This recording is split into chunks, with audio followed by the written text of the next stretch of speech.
In Italian, semifreddo means half cold, and that's what I'm going to be making for you today, a semifreddo made with berries. Now, in order for it to be called a semifreddo, it has to have a mixture of eggs, sugar and cream, and that's the basis. And then the beautiful thing about this is you can add whatever you like after that. For me, I'm going to make it really interesting by not only adding the berries but also some orange blossom water and some nuts. Now in this bowl I've got 4 egg yolks and 2 whole eggs. Make sure you use good quality free range eggs. And then I like to add 1/3 of a cup of sugar, so caster sugar. Then I need to place this over a pot of simmering water. Now you can see that it's just gently bubbling. You don't want it to be rapidly boiling because it's going to overcook the eggs. What we want is this mixture right here to become really light and fluffy and pale in colour. So when you're whisking over a pot of water like this, almost think about the figure of 8, and by doing that you're getting as much air into those egg yolks and the eggs. So this stage here is going to take roughly around 5 minutes, and you'll know that it's ready when it starts to become really thick and fluffy. Another thing, when you are doing this over the pot of simmering water, make sure the bowl's not touching the water, because again it means that the eggs may heat up too much, which means you get scrambled eggs, and we don't want scrambled eggs. We want this to be light, fluffy and really silky.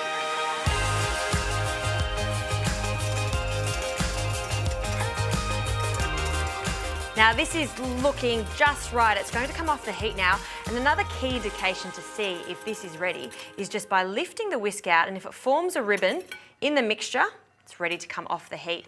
Now I'm going to whisk this until it cools down a bit. So another 5 minutes of whisking. Once I've finished whisking this, there's some more whisking involved. I'll be whisking 1 3/4 of a cup of thickened cream. So you know what I love about this dessert? There's a lot of workout involved, which means you can have 2 to 3 slices at least.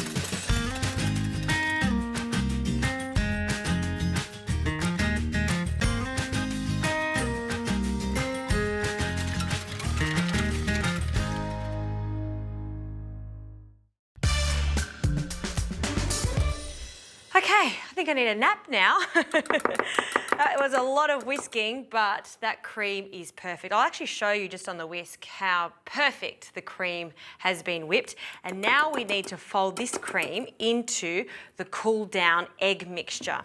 Now I add 1/3 at a time, so a little bit, and then you can be not as gentle with the first lot of cream, and then the second lot I'll be a little bit more gentle because we just don't want to knock out too much air.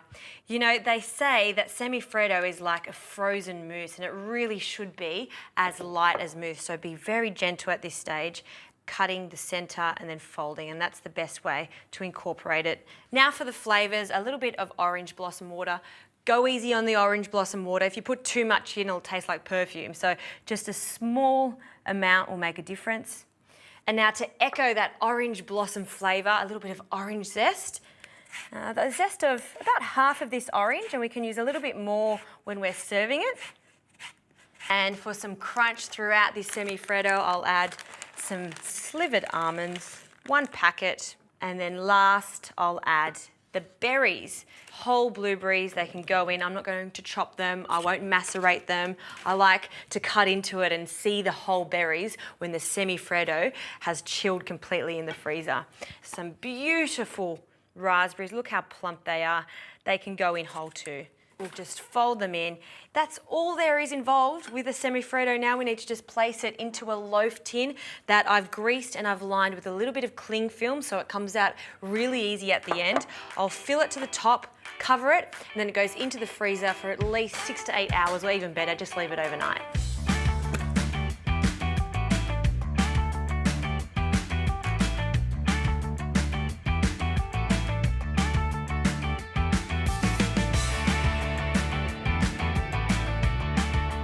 Now this semifreddo has completely frozen, so now we need to take it out of the tin.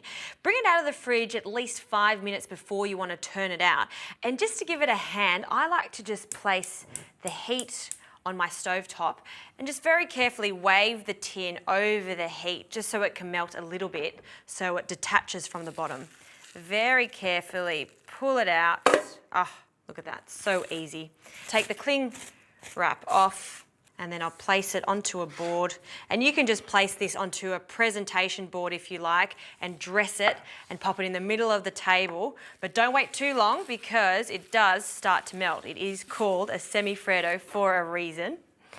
And then to present it, you can put berries all over it. I'm going to serve up one portion because I really want you to see inside this semifreddo, and I have been working very hard with this, whisking for quite a while, so I'm going to cut myself a nice generous portion and have a look in the center.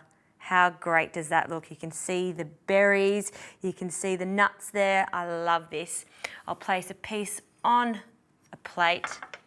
A little bit more of that orange zest just over the top, and then some more berries, because fresh berries, frozen berries, I love the two different textures of them.